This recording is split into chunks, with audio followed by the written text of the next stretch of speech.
Hockey খেলা হচ্ছে main এইভাবে বেন্ট হয়েই খেলা। আচ্ছা, 90 মিনিট গেম, মানে আমাদের এই গেমটা 90 মিনিট এইভাবেই খেলতে হয় আমাদের।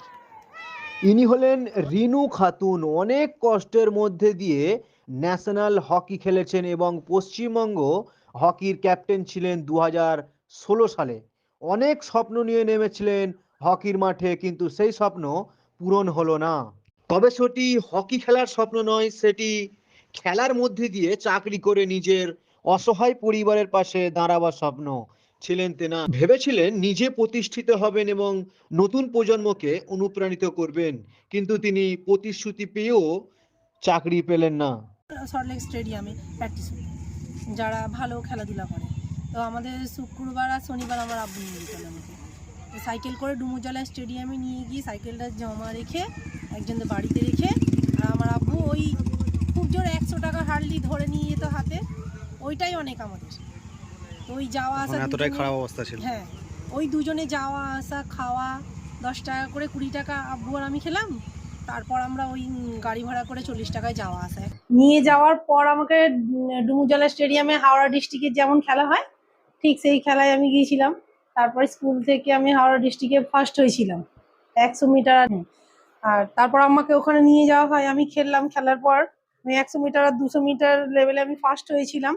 তারপর ওখান থেকে আমাকে স্যাররা আমাকে নিয়ে গেলেন, যে ওখানে কিছু স্যাররা আসেন চেক করতে, যে যারা ভালো খেলাধুলা করে তারা হকিতে বা ফুটবল বা অ্যাথলেটিক্স বা জিমনাস্টিক নানা রকম স্পোর্টস আছে, ওখানে চয়েস করে ওরা তুলে নেয়, ভালো ভালো ছেলে মেয়েদের তুলে নেয়। তো আমাকে আমার স্যার আমার স্যারকে ডেকে দাঁড় করিয়ে বললেন যে এই মেয়েটিকে আমাকে দেবেন। 4 মাসে আমি হাওড়া ডিস্ট্রিক্ট ন্যাশনাল খেলিয়ে দেবো। আমাকে 2 মাসের মধ্যেই আমি ডিস্ট্রিক্ট খেললাম। আমি স্পোর্টসে খুব ভালো ছিলাম বলে আমার স্যাররা আমাকে হকিতে নিয়ে চলে গিয়েছিল, যার জন্য এবার আমার হকির মধ্যে খুবই মন লেগে গিয়েছিল। তারপর আমি আস্তে আস্তে হকিতে বাড়তে থাকি। আমি হকিতে ডিস্ট্রিক্ট খেলি, ন্যাশনাল খেলি। এবার ন্যাশনাল লেভেলে আমি ক্যাপ্টেনও ছিলাম। হরিয়ানাতে গিয়েছিলাম, তারপর ব্যাঙ্গালোরে গিয়েছিলাম, তারপর পাটনাতে গিয়েছিলাম, এই পুনে গিয়েছিলাম। মুসলিম ঘরের মেয়ে হয়ে এরকম খেলাতে আপনি কি কি বাধার সম্মুখে পড়েছিলেন? নানা রকম বাধা ছিল, বাধাকে আমাকে অতিক্রম করতে হয়েছে।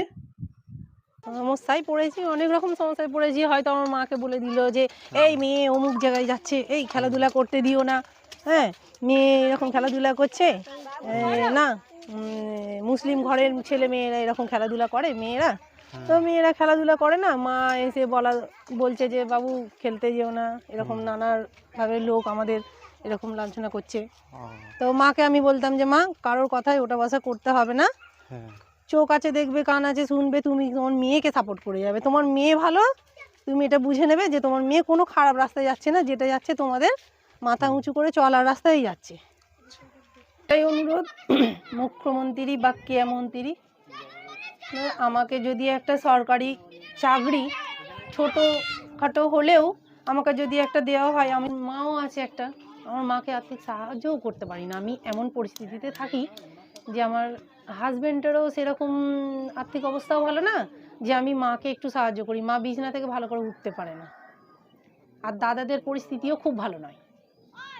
আমি চাইছি যদি একটা আমাকে কোনো সরকারি চাকরি দেওয়া হয় তাহলে আমার খুবই ভালো হয়, তাহলে আমার পরিবারটাকে নিয়ে আমি ঠিকভাবে আমি আর কি আমার বাচ্চাটাকেও ঠিকভাবে মানুষের মতো মানুষ করতে পারি। খেলার এই আমাকে যদি একটা সরকারি চাকরি দেওয়া হয় তাহলে আমি আমার বাচ্চার পিছনে সেই জিনিসটা আমি খরচা করে, যে জিনিসটা আমি পাইনি সেই জিনিসটা আমি খরচা করে আমার বাচ্চার পিছনে আমি সেই জায়গাটায় আমি আমার বাচ্চাটাকে রাজ্যের হাতে, যেরকম রাজ্যের যেভাবে আমি আমি খেলেছি রাজ্যের হয়ে, সেরকমভাবে আমি আমার মেয়েটাকেও আমি তৈরি করতে পারবো। ব্যাটটা ফার্স্ট টাইম এইখানে আমাকে এটা চেপে আমাকে ধরতে হয়, এটা আমার সাপোর্টিং হাত, এটা জাস্ট সাপোর্টিং।